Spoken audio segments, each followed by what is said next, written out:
Jadi ini merupakan salah satu meja termahal di dunia yang harganya 160 juta. Sebenarnya yang membuat mahal itu adalah kayu eksotis di seluruh bodinya. Ini nama kayunya rosewood.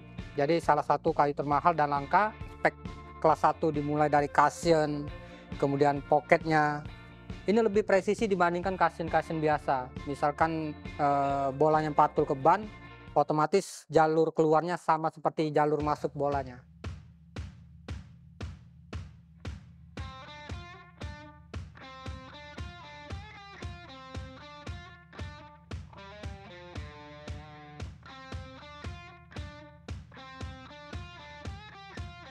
Gue mengenal biliar adalah sebagai tempat bolos gitu.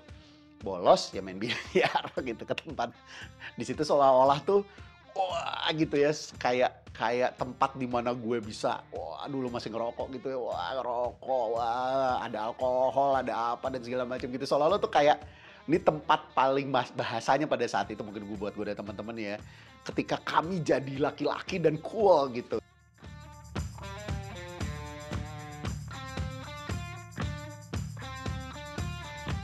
Di tengah-tengah proses development itu kami mencari expert dulu, ahli dulu gitu. Bertemu dengan berbagai macam pelatih biliar bahkan legenda biliar gitu ya. Koreografer yang terbaik, yang pas, yang tepat gitu, yang memahami cerita dan yang lain-lain. Termasuk juga partner yang bisa membantu di hal logistik gitu dan peralatan gitu ya. Karabau yang paling paham, mengerti, mencari yang tepat juga akhirnya, memahami juga apa sebenarnya yang dibutuhkan oleh series ini gitu dengan. Saya Hendra Kurniawan dari Karabau Biliar Indonesia. Saya sendiri sebagai pelaku di lapangan untuk merubah stigma negatif teman-teman yang konotasinya menganggap biliar ini selalu negatif, berhubungan dengan perjudian, dan lain-lain lah.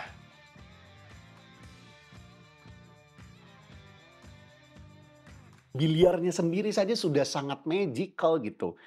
Lu gimana ceritanya bola bisa melengkung tanpa ada efek apa-apa gitu, cuma murni murni fisika murni gitu, bagaimana lo mengambil sudut tertentu dan wah ini sudah menimbulkan tingkat rasa ketakjuban tersendiri gitu. Jadi akhirnya gue mulai menggeser itu, gue nggak perlu lagi yang fancy itu tadi, CGI dan yang lain-lain, grafis dan yang lain-lain.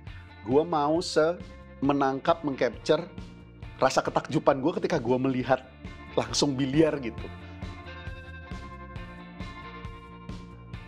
Film ini mendekati nyata, jadi bukan dibuat-buat, seolah-olah efeknya ini kayak di break shot Cini.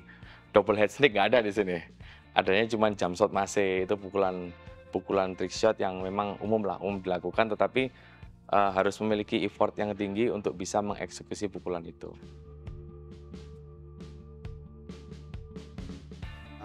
Tertantang ya, gimana caranya, wah biliar nih, bikin shotnya seperti apa ya, terus ngambil angle-nya kayak gimana, bisa ngapain aja gerak kamera gua, sama blocking dan lain-lain. Jadi nggak sekedar drama doang kan, jadi ada technical difficulties yang soal sportnya yang harus gua pelajarin lah.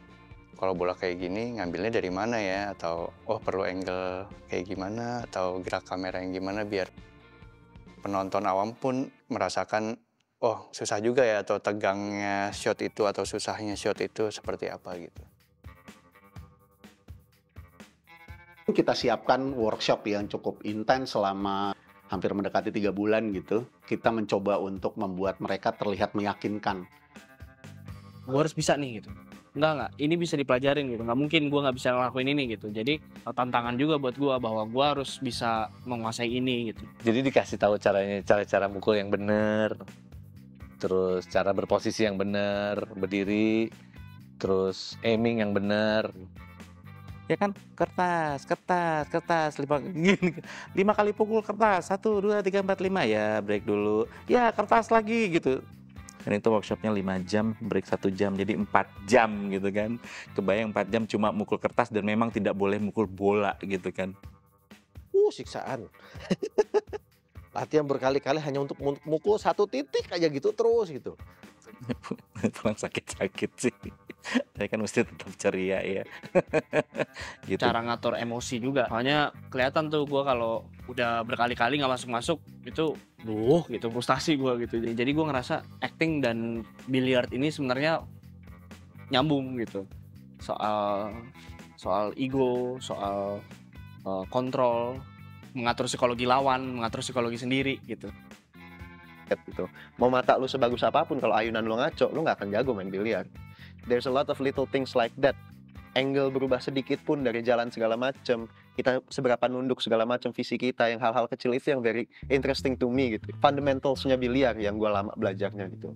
Akhirnya bertemu dengan yang di Wisuda, Coach Andy gitu ya, yang spesifik tadi itu loh, seorang pelatih biliar, pemain, pegiat biliar, pebisnis biliar, dan juga seorang yang ternyata punya storytelling yang baik gitu untuk biliar gitu, yang tadi rasanya sangat niche gitu ya, sangat kecil sekali kemungkinannya, tapi akhirnya kita bisa ketemu dia.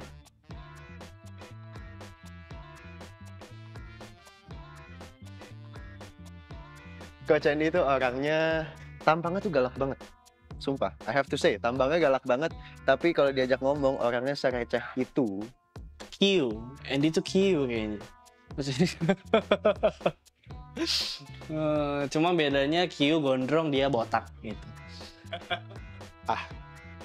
Coach Andy itu orangnya nggak asik. Nggak asik banget. Dia hanya asik pada saat dia bawa pempek. Jadi, jadi friend. Friend. Pempeknya habis, lu nggak asik lu. Biar dia bawa pempek lagi. Muka dua. jadi pas pertama kali datang kan kayak wah kan Coach Andy gitu. Semakin lama semakin kesini dia mungkin bisa dipakai untuk mungkin warna kreator ada sitkom gitu, bisa pakai dia loh, bener. Kalau orang nilai saya sih katanya ganteng ya. Halo, saya Andy Wisuda. Saya di sini sebagai biliar coach di The Aces Series.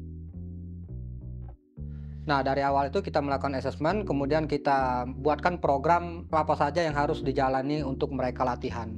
Jadi koreo itu merupakan tantangan pertama saya di pelatihan biliar ya, karena kalau ngelatih orang itu ya kita sudah siapkan materinya, orangnya ada.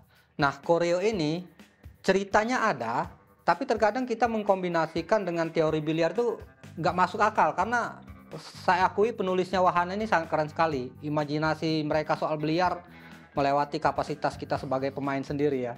Ya makanya itu Coach Andy tahu betul cerita. Ternyata dia punya bakat di sana gitu juga gitu ya. Ternyata punya bakat storytelling yang tinggi. Sedari awal misalkan kayak karakternya Kevin kan memang pincang gitu misalnya ya. Q ini memang pincang. Sedari awal latihan disiapkan untuk pemain biliar yang pincang gitu. Jadi dari awal dia pakai sepatu sebelah gitu pas lagi latihan gue lihat. Jadi memang sudah disiapkan gitu ketika Dharma tipenya seperti apa. Jadi ada assessment dulu gitu yang dilakukan oleh Coach Andy sesuai dengan assessment karakter gitu. Jadi buat gue itu dimasukkan betul ke dalam program latihan gitu ya. Karakter bermainnya seperti apa, permainannya kayak apa. Dharma banyak sekali bermain safety gitu misalkan gitu. Itu dibuatkan stylenya gitu, dimasukkan ke sana gitu. Ketika syuting beneran orang yang nggak ada stuntman, apalagi kayak tembakan-tembakan si Q, kemudian Dharma yang merupakan aktor utamanya yang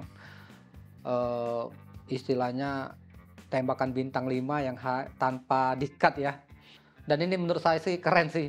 Ya selepas saya hanyalah konten kreator biasa, pas gabung ke Wahana ini luar biasa, persiapan sangat matang sekali.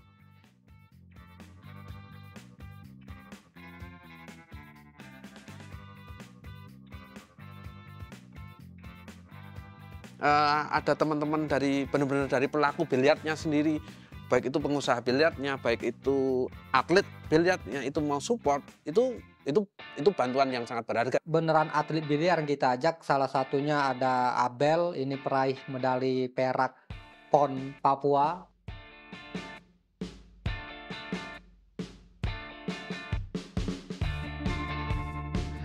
Karabau bukan cuma sekedar jadi partner quote unquote yang berhenti jadi vendor gitu, tapi bahkan juga memberikan sentuhan terhadap dunia ceritanya gitu, kayak sekelas Faisal ya sticknya ini, bolanya ini, sekelas Triasmana tuh begini. Jadi yang dipakai Dharma ini stick mesh dari Mika Immonen, yang mana kita tahu kalau Mika Immonen itu pemain pro player dari Finlandia.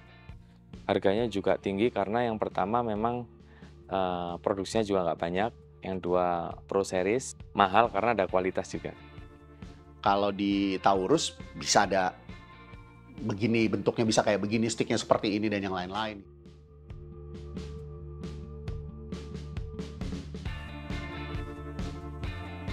Harapan saya dapat merubah stigma negatif tentang biliar. Diingatkan lagi atau dibuat orang melihat bahwa ini adalah olahraga yang permainan yang bisa jadi punya kontribusi positif gitu.